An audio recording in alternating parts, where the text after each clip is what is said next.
Assalamualaikum warahmatullahi wabarakatuh.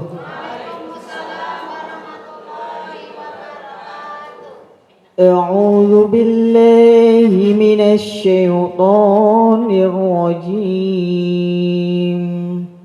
Bismillahirrahmanirrahim. Walillahi ma fis samawati wa ma fil ardh wa ila Allahi turja'ul umur. Kuntum khayra ummatin ukhrijat lin-nasi ta'muruna bil ma'ruf wa tanhauna 'anil munkar wa tu'minuna billah. Walau amana ahlul kitab lakana khairan lahum minhumul mu'minuna wa aktsaruhumul fasiqun. Shadaqallahul azim. Bismillahirrahmanirrahim. Assalamualaikum warahmatullahi wabarakatuh. Bismillahi walhamdulillah wassalatu wassalamu ala rasulillah wala hawla wala quwata illa billah, amma ba'da. Indahnya di pagi hari yang penuh dengan kebahagiaan ini, Allah perkenankan kita untuk bersilaturahmi dalam satu acara, yaitu Ngopi Yuk Ngobrol Perkara Ilmu bersama Bapak Ustadz Ahmad Haris Riswanto. Ngopi yuk. Bagaimana kabarnya Bapak Ustadz? Alhamdulillahirabbil alamin. Bahagianya selalu insyaallah. Amin, amin. Bagaimana kabarnya ibu-ibu jamaah sekalian? Alhamdulillah. Semoga selalu dalam keadaan sehat ya ibu-ibu. Dan semoga jamaah Sinpo TV yang ada di rumah dan ada di studio selalu dalam keadaan sehat walafiat. Amin, amin ya robbal alamin. Pagi hari ini Bapak Ustadz akan memberikan kajian tentang tema yaitu manusia terbaik. Bapak Ustadz akan memberikan pengertian, penjelasan tentang manusia terbaik. Bagaimana ibu-ibu siap untuk mendengarkan? Siap. Baiklah pemirsa Sinpo TV yang ada di rumah dan ada di studio, marilah bersama-sama kita simak tentang tema pada pagi hari ini yaitu manusia terbaik bersama Bapak Ustadz Ahmad Haris Riswanto. Silakan Bapak. Baik, terima kasih Bunda. Assalamualaikum warahmatullahi wabarakatuh. Waalaikumsalam warahmatullahi wabarakatuh. Alhamdulillahirabbil alamin. Wassalatu wassalamu ala sayyidina wa maulana Muhammadin wa ala alihi wa sahbihi ajma'in, amma ba'du. Jemaah yang dimuliakan Allah, obrolan kita pagi ini manusia terbaik. Siapa manusia terbaik itu? Terkadang kita ini tidak bisa objektif dalam menilai orang baik. Kita itu akan menilai baik kalau orang itu cocok dengan kita. Kalau orang itu teman kita, cocok dengan kita, maka kita akan selalu bilang orang baik. Tapi kalau orang itu selalu berseberangan dengan kita, maka dalam tanda kutip kita selalu bilang orang itu tidak baik. Manusia terbaik di muka bumi ini tentu adalah Rasulullah Sallallahu Alaihi Wasallam. Akhlaknya udah diakui oleh Allah Subhanahu Wa Taala. Maka kita ikuti siapa sih manusia terbaik menurut manusia terbaik. Siapakah manusia terbaik menurut manusia terbaik, yakni Rasulullah Sallallahu Alaihi Wasallam. Apa atau siapa kata Rasulullah manusia terbaik itu? Yang pertama, ini dalam hadis yang disahih atau yang diriwayatkan oleh Imam Bukhari. Orang baik itu adalah khairukum. Orang terbaik di antara kalian man ta'allamal Qur'an wa 'allamahu. Orang yang mau belajar Quran kemudian mengajarkannya. Quran, kita muslim berpedoman pada Quran, maka orang terbaik kata Rasulullah yang pertama orang yang masih mau belajar Quran. Ah Pak, sekarang saya udah tua, malu kalau belajar alif-alifan. Ya jangan alif-alifan, alif beneran. Kalau alif-alifan ya kapan bisanya? Alif beneran. Nggak ada kata malu. Kadang kita itu gengsi. Oh, anak saya aja udah Quran, masa saya belajar Iqra? Nah ini loh yang jadi penyakit. Kita belajar dulu ta'allamal Quran, setelah kita belajar baru wa'allamahu, kemudian mengajarkannya. Ini manusia terbaik menurut yang pertama, menurut Rasulullah sallallahu alaihi wasallam. Yang kedua, khairukum li ahli. Khairukum, yang terbaik di antara kita ini adalah khairukum, yang bisa berbuat baik li ahli, kepada keluarganya. Ini kadang jadi problem. Orang itu bisa ngobrol berjam-jam. Kalau bahasa sekarang besti, kemana-mana berduaan aja kayak Upin Ipin, kemana-mana berduaan. Tapi sama kakaknya, sama adiknya, sama saudaranya kayak nggak kenal. Tapi di situ insya Allah nggak ada lah ya. Nggak ada. Orang sini mah kalau sama saudara baik semua. Kadang sama orang lain ngomongnya bisa halus, sama suami ngomongnya, Pak, saya mau ngaji, awas jemuran. Lakinya diancem. Lah mendung kan, awas jemuran, kasur juga dijemur semalam habis ngompol tuh. Anaknya, lah emang siapa? Sama tukang sayur ngomongnya, halus bang, ini berapa bang? Ya Allah, sama tukang sayur, padahal tukang sayur ngasih apa sih? Lah iya, laki kan ngasih anggaran tiap hari, kadang ngomongnya sengak kok. Giliran sama apa itu yang tukang bagi-bagi duit kalau lagi pemilu, ngomongnya halus ya. Walah, padahal mah duit seberapa sih yang dikasih dia? Khairukum li ahli. Orang terbaik itu adalah orang yang bisa berbuat baik terhadap keluarganya.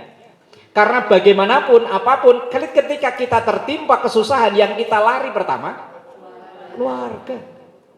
Setelah tetangga tentunya. Apalagi keluarga plus tetangga lah. Cuma ya tadi problemnya kadang kalau sama keluarga itu kok ya enggak akur gitu loh. Yang jadi masalah ini loh. Maka Rasulullah menempatkan orang terbaik adalah orang yang bisa berbuat baik terhadap keluarga. Yang kedua. Yang ketiga.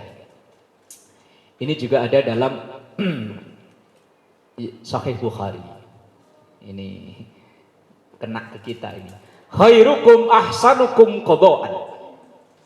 Khairukum, orang baik itu adalah orang yang baik caranya ketika menyelesaikan masalah utang. Pada punya utang? Banyak? Banyak? Ya Allah. Punya utang mungkin? Punya?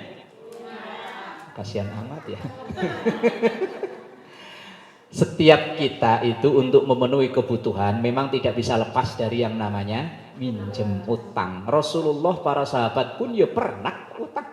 Tetapi beliau katakan orang terbaik itu adalah salah satunya setelah tadi kriteria tadi adalah orang yang baik ketika menyelesaikan masalah.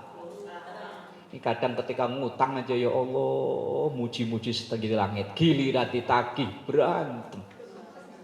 Tapi bukan orang sini. Lagi-lagi saya bilang bukan orang, nggak tahu nanti kalau keluar dari sini. Wallahu a'lam. Monggo lanjut Bunda. Kita istirahat dulu. Baiklah jamaah Sinpo TV yang ada di rumah dan ada di studio, kita jeda dulu. Jangan kemana-mana, tetap di Ngopi Yuk, ngobrol perkara ilmu bersama Bapak Ustadz Ahmad Haris Riswanto. Ngopi yuk.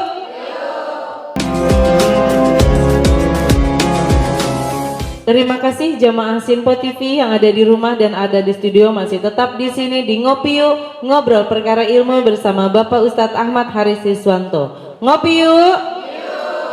Masih semangat ya ibu-ibu ya? Semangat, harus semangat terus. Sesi kali ini yaitu sesi tanya jawab bagi ibu-ibu yang ingin bertanya tentang tema pada pagi hari ini yaitu manusia terbaik. Silahkan dipertanyakan ke Bapak Ustadz dan insya Allah Bapak Ustadz akan langsung menjawabnya. Silahkan ibu yang ingin bertanya, ya sebutkan namanya. Assalamualaikum warahmatullahi wabarakatuh. Waalaikumsalam warahmatullahi wabarakatuh. Saya Ibu Sri dari Purworejo, ingin bertanya Pak Ustadz, bagaimana cara kita untuk menjadi manfaat agar hidup kita bermanfaat di tengah keterbatasan kita? Sekian, wassalamualaikum warahmatullahi wabarakatuh. Waalaikumsalam warahmatullahi wabarakatuh. Siap, nanti akan dijawab ya Bu sama Bapak Ustadz. Silakan Ibu yang ingin bertanya lagi. Iya, silakan sebutkan namanya. Assalamualaikum warahmatullahi wabarakatuh. Waalaikumsalam Nama warahmatullahi saya Ibu wabarakatuh. Dewi dari Palembang, Sumatera Selatan.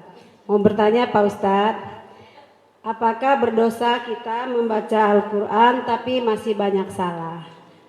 Mohon penjelasannya Pak Ustadz. Wassalamualaikum warahmatullahi wabarakatuh. Waalaikumsalam warahmatullahi wabarakatuh. Dua pertanyaan dan akan langsung dijawab oleh Bapak Ustadz kita. Silahkan Bapak. Baik, pemirsa Sinpo TV dan juga jamaah yang berbahagia. Yang pertama, bagaimana kita menjadi orang manfaat tapi kita sendiri terbatas. Ya gitu ya. Memang dalam salah satu sabdanya Rasulullah sampaikan, khairun nas anfa'uhum linnas. Orang baik itu adalah orang yang paling bermanfaat untuk orang lain.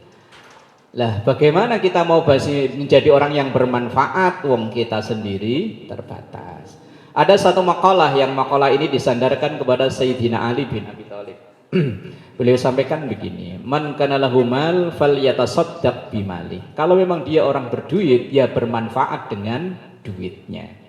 Wa man kana lahu ilmun, kalau ia punya ilmu falyatasaddaq bi ilmi, ya ia menjadi bermanfaat dengan ilmunya. Wa man kana lahu quwwatun, yang punya tenaga falyatasaddaq bi quwwati, ya maka sedekah dengan tenaganya. Kalau memang berduit, ya bermanfaat dengan duitnya, berilmu dengan ilmunya, bertenaga dengan tenaganya. Duit gak punya, ilmu gak punya, tenaga udah loyo. Lah terus manfaat ke orang gimana? Minimal dengan doa. Kalaupun doa enggak bisa, minimal enggak ngerugiin orang. Ya udah gimana lagi, udah mentok. Udah nggak bisa wes mentok, yang penting tidak merepotkan orang. Yang kedua, bagaimana? Wah, ini jauh dari Sumatera Bu ya? Wah, jauh sekali ini. Dari kapan hari ke sini Bu? Nginep Bu ya? Ya Allah, luar biasa. Saking semangatnya ngaji di Sinpo sampai nginep ya. Baca Quran tapi salah-salah mulu gimana? Apakah dosa? Asal dia masih mau belajar, enggak. Kalau udah nggak mau belajar, kemudian dia otodidak di rumah sendiri, di otak atik sendiri, kayaknya bacanya A, kayaknya bacanya I, ini yang dosa. Kalau saya analogikan begini Bu, kalau kita bawa mobil, kok mobil itu atasannya ada tulisannya belajar atau latihan ya, itu kalau di perapatan kok nyenggol, itu yang disenggol nggak marah, oh wajar masih belajar. Coba kalau nggak ada, berantem itu. Lah, begitupun kalau kita masih belajar kok salah, kata malaikat maklum, masih belajar. Maka saya pernah mendengar nasihat dari ulama itu, maka posisikan diri kita ini sebagai pelajar. Pelajar ke umur segitu, lulusnya kapan? Ya lulusnya nanti kalau udah hatta zurtumul. Nah, selama kita masih hidup ini masih belajar, agar kalau dalam kita sholat ada salah, dalam puasa ada salah, baca Quran ada salah, kata malaikat maklum masih gitu caranya, agar kesalahan-kesalahan kita ini dimaklumi, gampang dimaafkan karena dalam proses belajar. Maka orang baca Quran walaupun ia salah, asal masih ada mau dia datang majelis taklim, minta datang diajarin sama ustadz sama ustadzah, insya Allah kesalahannya dimaafkan. Tapi kalau udah nggak mau, otodidak sendiri, merasa saya kan udah haji 2 kali, kayak dulu film kan udah 2 kali ya. Nah, masuk belajar sama orang yang nggak pernah ke Mekah, ini yang bahaya. Asal kita masih mau belajar, kesalahan kita diampuni oleh Allah, dimaafkan oleh Allah Subhanahu wa ta'ala. Jadi latihan kita menjadi manusia terbaik termasuk orang yang mau belajar Quran, dan kemudian ketika udah bisa kita mengajarkan ke orang lain sesuai dengan kemampuan kita. Lah kalau memang kita nggak bisa, ya terus terang nggak bisa, jangan sok udah terlanjur dipanggil ustazah. Nah, bahaya. Wallahu a'lam bishawab. Kita istirahat dulu Bapak Ustadz. Baiklah jamaah Sinpo TV yang ada di rumah dan ada di studio, kita jeda dulu. Jangan kemana-mana, tetap di Ngopi Yuk, ngobrol perkara ilmu bersama Bapak Ustadz Ahmad Haris Riswanto. Ngopi yuk.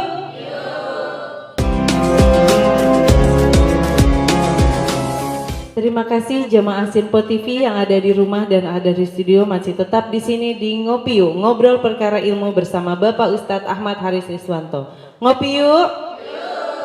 Alhamdulillahirrabbilalamin, kita sudah berada di penghujung acara. Semoga apa yang Bapak Ustadz sampaikan tentang tema pada pagi hari ini bermanfaat untuk kita semua dalam kehidupan sehari-hari.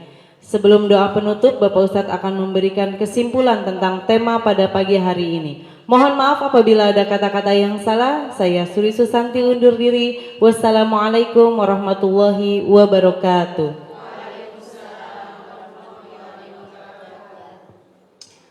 Jemaah yang dimuliakan Allah dan pemirsa Sinpo TV dimanapun berada, bahwa manusia terbaik tentu kita standarnya adalah Rasulullah Sallallahu Alaihi Wasallam. Di antara yang disampaikan oleh Rasulullah tadi saya singgung di segmen awal, bahwa khairun nas ahsanukum qadaan. Khairukum ahsanukum qadaan. Orang baik di antara kalian itu orang yang baik dalam menyelesaikan masalah utang piutang. Ini menjadi problem kita dalam kehidupan sehari-hari. Karena dalam mencukupi kebutuhan kita tidak bisa lepas dari yang namanya utang. Rasulullah, bahkan sahabat Umar Ibnul Khattab itu pun ketika beliau meninggal, rumah beliau dijual untuk melunasi utang. Maka rumah beliau disebut Darul Hadon, rumah untuk bayar utang. Sekelas presiden. Umar bin Khattab itu kan khalifah, kalau sekarang kan sekelas presiden. Rumahnya dijual untuk bayar utang. Itu bukan untuk utang bayar lunasi mobil, bukan utang untuk makan sehari-hari. Itu sampai jual rumah. Nah, terkadang kita ini utang itu seperti kayak gaya hidup. Kalau nggak ngutang itu nggak semangat gitu. Ya, apalagi menjelang Ramadan begini nih, ada yang nawarin gamis, ambil. Ada yang nawarin kerudungan, ambil. Ada yang nawarin apalagi? Panci, ambil. Ada yang nawarin magicom, ambil. Aduh, laki sampai mumet. Kenapa Rasulullah sampai menyampaikan ini orang terbaik? Karena masalah ini bukan hanya urusan dunia, tapi akan berlanjut sampai nanti ke akhirat. Dalam sabdanya Rasulullah sampaikan, nafsul mu'min mu'allaqah bidainihi hatta yuqdu anhu. Jiwa seorang mukmin perjalanannya nanti ke akhirat, ke surganya Allah, akan terganjal, terhalang oleh hutang sehingga utang itu dibayar. Wajah-wajah punya utang. Waduh, gimana? Iya makanya. Lah gimana ini, mau udah terlanjur? Ya dibayar kan gitu ya. Dalam firman Allah, ya ayyuhalladzina amanu idza tadayantum bidainin ila ajalin musamma faktubuh. Hei orang-orang yang beriman. Loh, ini yang di pernyataan ini orang iman loh. Kalau nggak iman mah terserah lah. Idza tadayantum, apabila kalian mengadakan transaksi jual beli. Ila ajalin musamma, yang pembayarannya ditangguhkan alias ngutang. Maka perintah Islam faktubuh, catat. Kalau rumah udah pasti ya, ada bank. Mobil, motor udah ada, pasti yang nyatet. Yang repot ini utang sama warung sebelah. Bu, micin habis, ambil dulu. Ini yang kecil-kecil yang nggak seberapa ini loh. Takutnya nanti ibu bangga dengan pahala sholat, zakat, puasa, haji udah di depan surga, gendong sampai neyek depan pintu surga ke alang, micin 2 biji. Aduh, belum kebayar ini micin. Wah, ini yang bahaya. Lah maka Islam memerintahkan ketika kita ada transaksi utang piutang, catet agar nanti begitu kita inna lillahi wa inna ilaihi rajiun, anak kita bongkar-bongkar ketemu surat wasiat isinya ya Allah. Loh, memang begitu kok. Rasulullah dalam hadisnya yang riwayat panjang itu beliau pernah menolak, nggak mau ngimami sholat jenazah ketika ditanya ini almarhum punya utang, punya ya Rasul, terus nggak tahu gimana cara menyelesaikannya. Kemudian Rasulullah ya udah sholatin diri Rasulullah. Maka budaya kita di Indonesia ini biasanya sebelum dan sesudah atau sesudah sholat jenazah ada sambutan, salah satunya mengingatkan masalah hutang piutang. Ya kalaupun kita punya, ya itu biasa ya kan. Tapi ada niat terbaik dari kita untuk menyelesaikan masalah itu. Karena ini termasuk dalam khairunkum. Khairukum itu orang baik di antara kita, itu masalah utang piutang. Nastaghfirullahaladzim lakal ma'bud ya dzal jalali wal ikram. Bismillahirrahmanirrahim. Allahumma salli ala sayyidina Muhammad. Rabbana atina fid dunya hasanah wa fil akhirati hasanah wa qina adzabannar. Walhamdulillahi rabbil alamin. Allahumma salli ala sayyidina Muhammadin tibbil qulubi wa dawaiha wa afiyatin abdani wa shifaiha wa nuril absari wa diyaiha wa ala alihi wa sahbihi